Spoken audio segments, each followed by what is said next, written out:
अध्याय 283 कोई अपमान नहीं।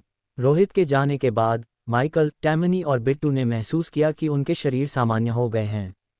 वह चीज़ जिसने उनके शरीर में घुसपैठ कर उन्हें बदलने की कोशिश की थी, वह भी रोहित के जाने के साथ गायब हो गई। महज 15 मिनट से कम के संपर्क में ही तीनों ठंडे पसीने से भीग गए। मुकाबला करने का कोई साधन न होने वाली यह निराशा वैसी ही थी जैसी पहली बार एक भयंकर भूत का सामना करने पर हुई थी। यह मानना मुश्किल था कि इस दुनिया में ऐसे भी भूत प्रेत भगाने वाले एक्सॉर्सिस्ट्स मौजूद हैं जो भूतों से नहीं डरते जब तक कोई इसे अपनी आंखों से न देख ले। वह आखिरकार चला गया। वह चीज़ क्या थी? अगर यह बात न होती कि हम अब भी संवाद कर सकते थे, बातचीत कर सकते थे, तो मुझे सच में संदेह होता कि वह एक भूत था। और टैमनी भी उस रस्सी को नहीं खोल पाए और उसने खुद भी उसे नहीं खोला। रोहित के आंखों से ओझल होते ही राहत महसूस करते हुए माइकल ने कहा, लेकिन साथ ही उसे एक ऐसा झटका लगा जिसने उसे अपने जीवन पर सवाल उठाने के लिए मजबूर कर दिया। मैं उस रस्सी को गलत नहीं समझ सकता। वह निश्चित रूप से एक पुनर्जीवित भूत था और वह रोहित के नियंत्रण में नहीं था। उसने उस भूत की विशेषताओं का उपयोग हम पर हमला करने के लिए किया। मुझे सच में नहीं पता कि उसने ये कैसे किया। हाँ, लेकिन यह आदमी बहुत ज़्यादा संवेदनशील है। हम बस एक मीटिंग की व्यवस्था कर रहे थे, फिर भी उसने हमें कोई मौका दिए बिना ही जान लेने की कोशिश की। बिट्टू ने कड़वाहट से कहा, जयपुर शहर में ये घटना कम से कम 15 दिनों से चल रही है। कहा जाता है कि भूत प्रेत भगाने वालों के उसके बैच में से केवल रोहित ही बचा था। ऐसी निराशाजनक स्थिति से बचने वाले किसी व्यक्ति का थोड़ा संवेदनशील होना सामान्य है। मुझे तुम्हारी बात नहीं सुननी चाहिए थी जो तुमने टैमनी को आधी रात में बुलाने के लिए कहा। अब देखो क्या हो गया। मैं बस यही सोच रहा था कि उससे सीधे मिलना बहुत ज़्यादा ध्यान आकर्षित करेगा। हमारे पैरानॉर्मल फोरम के लोगों के अलावा विदेशी ताकतें भी जयपुर शहर में घुसपैठ कर चुकी हैं। हमने केवल अपने घरेलू मैदान के लाभ पर भरोसा करते हुए ही रोहित के निवास का समय पर पता लगाया। आखिरकार उसकी सारी जानकारी पहले ही एन्क्रिप्ट हो चुकी है। उसकी जानकारी चुराना लगभग असंभव हो गया है, इसलिए अगर हम देर करते रहे तो हम भी निशाने पर आ सकते हैं। लेकिन इस तरह मिशन फिर भी विफल रहा और हमें बात करने का मौका भी नहीं मिला, बिट्टू ने कहा। मुझे नहीं लगता कि अब कहने के लिए और कुछ बचा है। उसके स्तर को देखते हुए भूत प्रेत भगाने वाले मुख्यालय द्वारा उसे भारी रूप से बढ़ावा और सुरक्षा दी जानी तय है। वह निश्चित रूप से हमारे पैरानॉर्मल फोरम में शामिल होने के बारे में नहीं सोचेगा। हालांकि हमने शुरू से ही उसे सफलतापूर्वक आमंत्रित करने की योजना नहीं बनाई थी और सिर्फ एक दोस्त बनाना चाहते थे। ऐसा लगता है कि समय सही नहीं था। तुम दोनों बेकार हो, जरा भी मदद के लायक नहीं। उसी पल टैमनी ने एक मेगाफोन पकड़े हुए उनसे यह बात कही। बड़ी बहन, तुम्हें सच में ऐसा नहीं कहना चाहिए। मैंने एक बड़ी भूमिका निभाई। क्या तुमने नहीं देखा कि मैंने कितनी सफलतापूर्वक अभी अपनी गर्दन का उपयोग करके उसके एक हाथ को फंसाया? ये तुम्हें क्या बताता है? ये तुम्हें बताता है कि मैं उसके एक हाथ को रोक सकता हूँ। बस यही है कि हमारे पास लोगों की थोड़ी कमी थी। अगर कुछ और होते तो वह निश्चित रूप से हम सबका गला नहीं घोंट सकता था। माइकल ने ईमानदारी से कहा, तो मेरी क्षमताएं अभी भी काफ़ी महत्वपूर्ण हैं। बिट्टू को देखो, वह वहाँ खड़ा है और पादने की भी हिम्मत नहीं कर रहा है। रोहित ने बस उसे देखा और वह अपनी जगह से हिलने की हिम्मत नहीं कर सका। बेकार, हा। टैमनी ने अपने मेगाफोन से उसका मजाक उड़ाना जारी रखा। अगर तुम ऐसा कहती रहोगी तो मुझे गुस्सा आ जाएगा, माइकल ने चेतावनी दी। बेकार, बेकार, बेकार। मेगाफोन में शब्द गूंज उठे। माइकल ने अपनी आवाज़ तेज की, बस। मैं मानता हूं कि मैं बेकार हूं, ठीक है। इसके अलावा घोस्ट आई रोहित के सामने गिर जाना कोई शर्म की बात नहीं है ना? अगर यह बात बाहर निकलती है तो ये शर्मनाक नहीं है। शर्मनाक नहीं, जिंदा रहना एक भाग्यशाली बात है, बिट्टू ने जवाब दिया। आसपास देखो, हम अब कहाँ हैं? उस वक्त समूह ने चारों ओर देखा और ये जानकर हैरान रह गए कि वे अब जयपुर शहर में नहीं थे। उन्हें नहीं पता था कि वे कहाँ थे। चारों ओर जंगलों से घिरे हुए थे और दूर दूर तक कोई रोशनी नजर नहीं आ रही थी। चारों ओर घूमने के बाद उन्हें एहसास हुआ कि वे जयपुर शहर के बाहरी इलाके में थे। अभी रोहित हम तीनों को मारने की तैयारी कर रहा होगा। दफनाने की जगह भी चुनी गई थी। वह हमें जयपुर शहर से बाहर लाया, ये सोचते हुए कि एक बार जब हम मर जाएंगे तो भयंकर भूत भाग सकता है। इसलिए उसने पहले से तैयारी कर ली ताकि हमारे भूतों को शहर में परेशानी पैदा करने का मौका न मिले, बिट्टू ने थोड़ा डरते हुए कहा। उस जगह पर नजर डालते हुए जहां रोहित बैठा था, पता चला कि वह कोई पत्थर की बेंच नहीं थी, बल्कि जमीन पर लकड़ी का एक टुकड़ा था। भ्रम नहीं, अकेला भ्रम किसी को शहर के केंद्र से दर्जनों किलोमीटर दूर नहीं ले जा सकता। क्या ये भूत क्षेत्र गोस्ट डोमेन है, वही चीज जो उस विशेष बल के कप्तान ली जून के पास थी? माइकल की अभिव्यक्ति गंभीर हो गई, उसने अपनी कल्पना जाहिर की। 8 या 9 में से 10। धत, मुझे पता था कि यह कोई और सनकी होगा। माइकल खुद को कोसने से नहीं रोक पाया। जो लोग भूत क्षेत्र में भूतों का उपयोग कर सकते थे, हालांकि वे जरूरी नहीं कि बहुत शक्तिशाली हों, लेकिन उनसे निपटना निश्चित रूप से बहुत मुश्किल था। खुद भूत संचालक होने के नाते भूत क्षेत्र वाले आसानी से दूसरों को खेल खेल में मार सकते थे, और ये तो जिक्र ही नहीं कि ऐसा लगता था कि रोहित एक से अधिक भूत को नियंत्रित करता था। रोहित ने अपना वादा निभाया। उस पैरानॉर्मल फोरम के व्यवस्थापक द्वारा उसकी मांग पूरी करने के बाद उसने उस व्यक्ति को जाने देने का फैसला किया। मारना आसान था, लेकिन अगर उस मामूली घटना से परेशानियों की एक श्रृंखला आती तो यह इसके लायक नहीं होता। एक पिटाई, एक चेतावनी और मुआवजा प्राप्त करने के बाद रोहित जानता था कि कब रुकना है। अगर यह काम नहीं करता तो उसका एकमात्र विकल्प उन्हें उदाहरण के तौर पर पेश करना होता। क्या बाहर कुछ हुआ था? जब रोहित कमरे में आया तो मानसी खुद को पूछने से नहीं रोक पाए। वह उसके अचानक प्रकट होने की आदी हो चुकी थी। रोहित ने कहा, ज्यादा कुछ नहीं, बस एक डिलीवरी आई थी। क्या डिलीवरी? मानसी ने पूछा। किसी ने मुझे आधी रात में पैसे की एक रकम भेजी। इससे मेरी आंखें लगभग नम हो गईं। आजकल समाज में ज्यादा अच्छे लोग नहीं बचे हैं। मुझे सच में कभी उसे धन्यवाद व्यक्त करने के लिए खाने पर आमंत्रित करना चाहिए, रोहित ने भावुकता से कहा। मानसी ने उसे एक नज़र दी, उसकी बातों पर जरा भी विश्वास नहीं किया। अपना विचार पूरा किए बिना उसने सक्रिय रूप से खुद को रोहित से लपेट लिया। ओह, वैसे मैंने अभी अभी कुछ सोचा और तुमसे एक मदद मांगना चाहती थी। वह क्या है? रोहित ने पूछा। मैं निश्चित रूप से कार बेचने की नौकरी जारी नहीं रख सकती। मैं अब से तुम्हारे लिए काम करूं तो कैसा रहेगा? मानसी ने धीरे से कहा। रोहित ने कहा, मेरी कोई कंपनी नहीं है तो तुम मेरे लिए क्यों काम करोगी? बड़ी बहन आलिया निजी वित्तीय मामलों को संभाल रही है। तुम बस एक कंपनी शुरू कर सकते हो, तुम्हारे लिए यह मुश्किल नहीं होना चाहिए, मानसी ने कहा। अगर तुम चाहते हो कि मैं यहाँ रहूं तो कोई कारण होना चाहिए, है ना? वरना ये थोड़ा अनुचित लगता है। रोहित ने एक पल सोचा, फिर अचानक उसे ऐसा लगा जैसे वह असुरक्षित हो गया है और जल्दी से कहा, तुम सही कह रही हो। मुझे सच में एक कंपनी स्थापित करनी चाहिए। जयपुर शहर इतना बड़ा है, मैं अपनी कुछ शक्ति स्थापित किए बिना कैसे प्रबंधित कर सकता हूँ? जब मुझे समय मिलेगा तो मैं अंकल श्रावण से कुछ सलाह के लिए चर्चा करूँगा। आखिरकार मुझे इस तरह की चीज़ों के बारे में कुछ भी नहीं पता है। वह कोई पौराणिक शहरी नायक नहीं था जो जीवन और काम में सर्वज्ञ हो। रोहित को केवल अलौकिक घटनाओं से निपटने का कुछ अनुभव था, लेकिन अन्य क्षेत्रों में वह पूरी तरह से अनाड़ी था। अगर आलिया, जो एक लेखापाल है, उसके निजी वित्तीय मामलों को नहीं संभाल रही होती तो उसे ये भी नहीं पता होता कि गुवानजियांग आवासीय परिसर में अपनी संपत्ति को कैसे संभालना है। बढ़िया, फिर तुम मुझे कौन सा पद दोगे? मानसी हंसी। उसे पद की परवाह नहीं थी, बल्कि रोहित के साथ रहने के लिए एक बहाना चाहिए था ताकि गलत बातों से बचा जा सके। तुम्हारे जैसी काया के साथ तुम निश्चित रूप से सचिव बनोगी, रोहित ने कहा। तो मैं भविष्य में बॉस की देखभाल और ध्यान की उम्मीद करती हूँ, मानसी ने आंख मारी, थोड़ी उत्साहित होकर। इस परिपक्व महिला के प्रलोभन का सामना करते हुए रोहित को कोई उत्सुकता महसूस नहीं हुई। वह शांत रहा। उसने बस आदत से एक सामान्य जीवन शैली बनाए रखी, लेकिन ये सब भी एक ऐसी सत्ता थी जो हो सकती थी या नहीं भी। अध्याय 284 फोरम। यह अलौकिक फोरम क्या है? कैप्टन अरविंद, क्या आपने इसके बारे में सुना है? अगले दिन रोहित गाड़ी चलाकर शहर के स्पोर्ट्स स्टेडियम पहुंचा, जहां वह भूखे भूत की घटना के लिए बुलाई गई मीटिंग में भाग लेने की तैयारी में था। हालांकि वह पिछले दिन की घटनाओं से कुछ चिंतित था, इसलिए वह जल्दी पहुंचा और स्थिति के बारे में पूछने के लिए अरविंद को ढूंढा।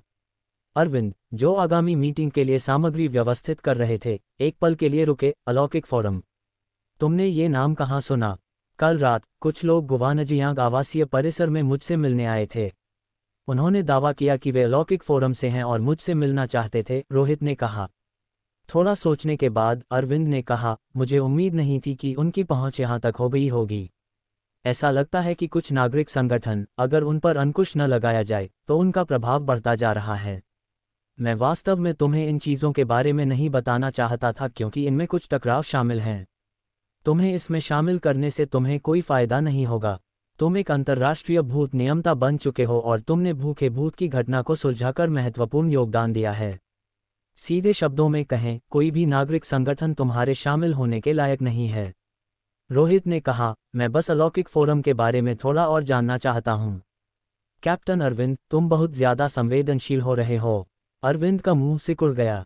वह संवेदनशील क्यों न हो? अगर वह तुम्हें जाने देते हैं तो मुख्य रूप से जिम्मेदार व्यक्ति के तौर पर क्या उन्हें सिर के पीछे गोली नहीं मार दी जाएगी? अलौकिक फोरम सबसे पहले 5 साल पहले सामने आया था। उस वक्त वैश्विक अलौकिक घटनाएं अभी तक नहीं हुई थीं, ये सिर्फ नागरिकों द्वारा स्वतः आयोजित एक रुचि फोरम था। शुरू में इंटरसेप्ट किए गए सर्वर डेटा से इसमें ज़्यादातर विभिन्न स्थानों पर प्रसारित हो रही भूतों की कहानियां और नेटिजन्स द्वारा साझा किए गए कुछ अजीब व्यक्तिगत अनुभव शामिल थे। चाहे देश में हो या विदेश में, गूढ़ और भूतों के मामलों में उत्सुक लोगों की संख्या काफ़ी है और संबंधित फोरम और वेबसाइटों की कोई कमी नहीं है। अलौकिक फोरम उनमें से एक है, अरविंद ने आगे कहा, लेकिन विश्व स्तर पर अलौकिक घटनाओं के फैलने और शक्तिशाली भूतों की घटनाओं के लगातार सामने आने के साथ सबसे पहले प्रतिक्रिया देने वाली अक्सर विभिन्न देशों की आधिकारिक एजेंसियां नहीं होती, बल्कि वे लोग होते हैं जिन्होंने व्यक्तिगत रूप से इन घटनाओं का अनुभव किया है। अगर कोई अलौकिक घटना से बच जाता है तो वे ऑनलाइन जाकर ये देखने की कोशिश करते हैं कि क्या उन्हें कोई जानकारी मिल सकती है। इसलिए वे मदद की उम्मीद में विभिन्न भूतों की कहानियों के फोरम और वेबसाइटों पर जाना शुरू कर देते हैं, जहां उन्हें समान अनुभव वाले अन्य लोगों से सहायता मिल सके। इन परिस्थितियों में घरेलू अलौकिक फोरम का जन्म हुआ। ये भूत नियंताओं के लिए सबसे शुरुआती मिलने की जगह थी। सिर्फ भूतों की कहानियां साझा करने से शुरू होकर ये भूत नियंताओं के लिए जानकारी का आदान प्रदान करने की जगह बन गई।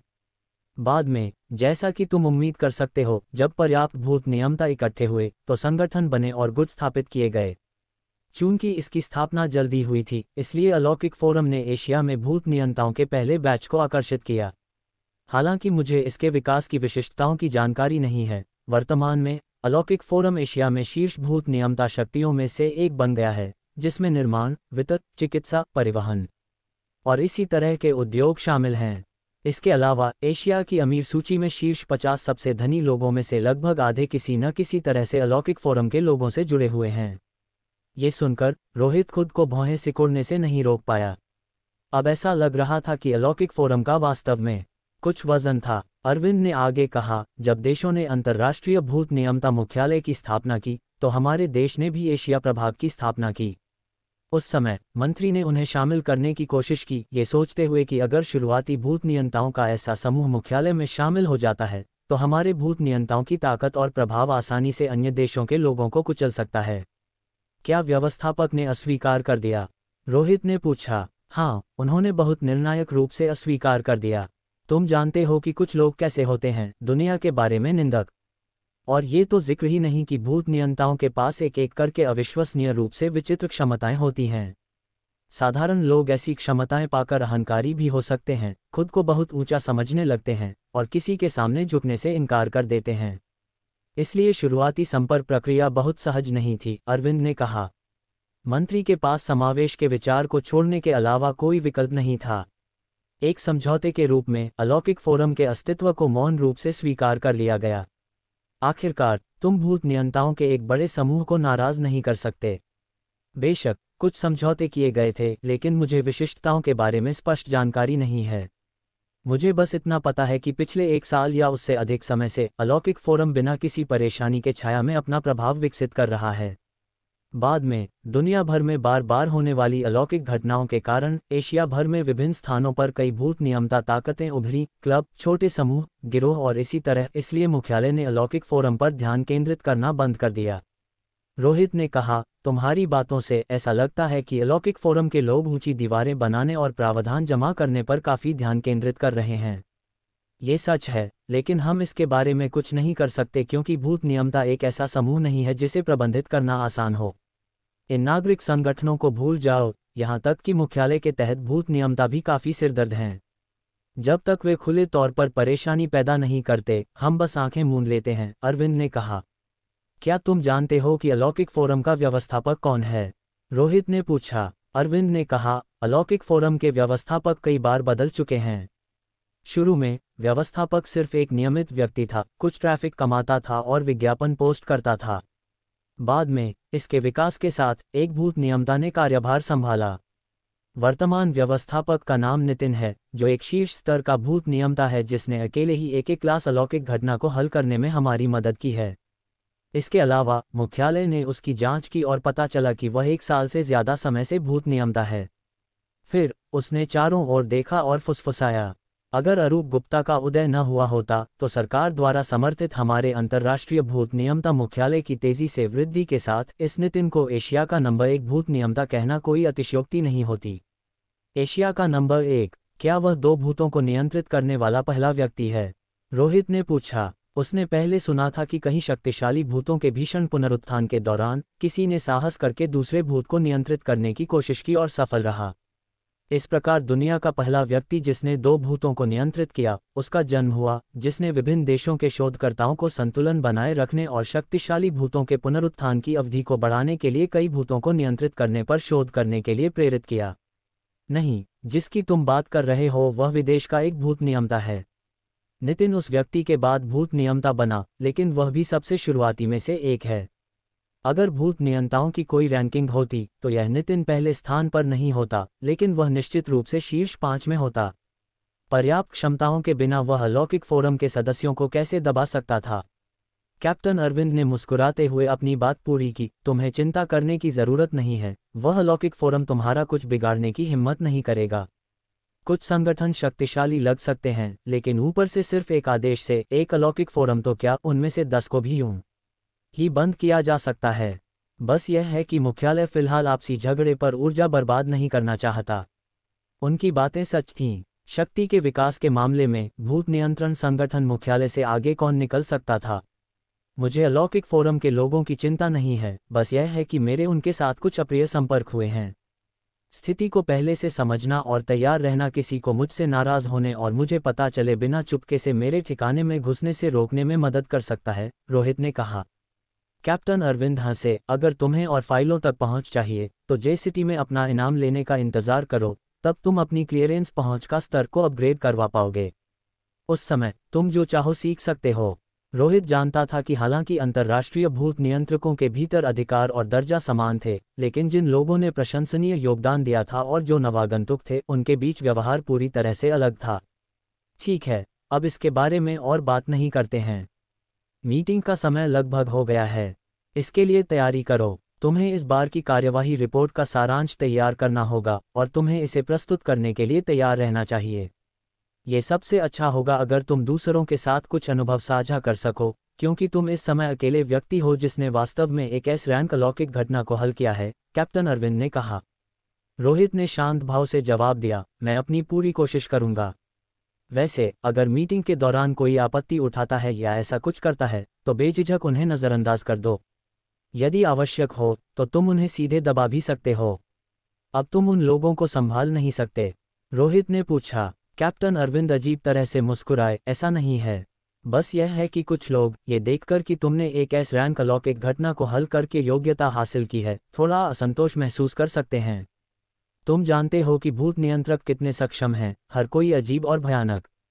जब वे विभिन्न स्थानों पर बिखरे हुए थे तो ये कुछ हद तक प्रबंधनीय था, लेकिन अब जब वे सभी यहाँ इकट्ठे हो गए हैं तो यह अपरिहार्य है कि वे सभी एक दूसरे के प्रति थोड़ा विरोध महसूस कर सकते हैं।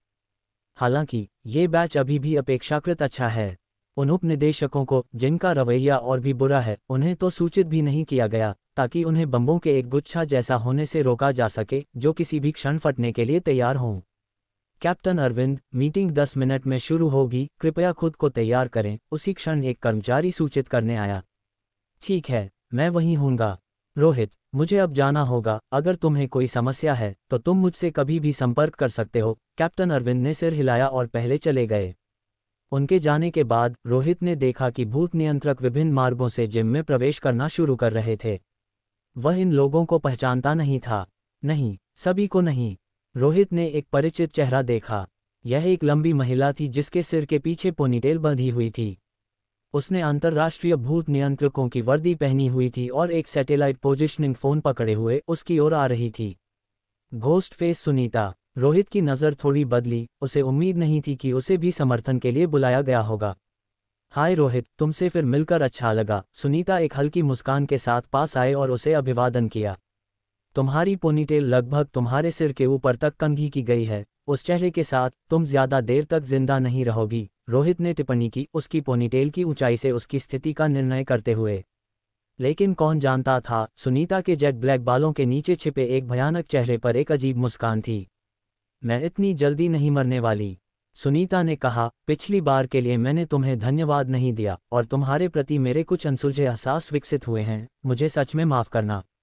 कोई ज़रूरत नहीं, तुम्हारे लिए बेहतर होगा कि तुम अपनी समस्याओं को हल करने पर ध्यान केंद्रित करो। हम जैसे लोगों के लिए सिर्फ जिंदा रहना ही एक उपलब्धि है, बाकी सब इनसिग्निफिकेंट है। मैं अब मीटिंग के लिए जा रहा हूँ, अगर मौका मिला तो हम फिर मिलेंगे, रोहित ने अलविदा कहा और फिर चला गया। रोहित को दूर जाते हुए देखकर सुनीता ने बुरा नहीं माना।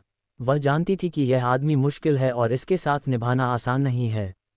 इसके बावजूद रोहित, जिसने एक एस रैंक अलौकिक घटना को हल किया था, सम्मान का हकदार था। सुनीता, ऐसा लगता है कि रोहित तुम्हें ज्यादा महत्व नहीं देता, शायद तुम्हारे दूसरे चेहरे ने उसे डरा दिया, पास से गुजरते एक भूत नियंत्रक ने हंसते हुए कहा। वह हमेशा से ऐसा ही रहा है, ये किसी को ऊंचा या नीचा देखने के बारे में नहीं है, सुनीता ने जवाब दिया।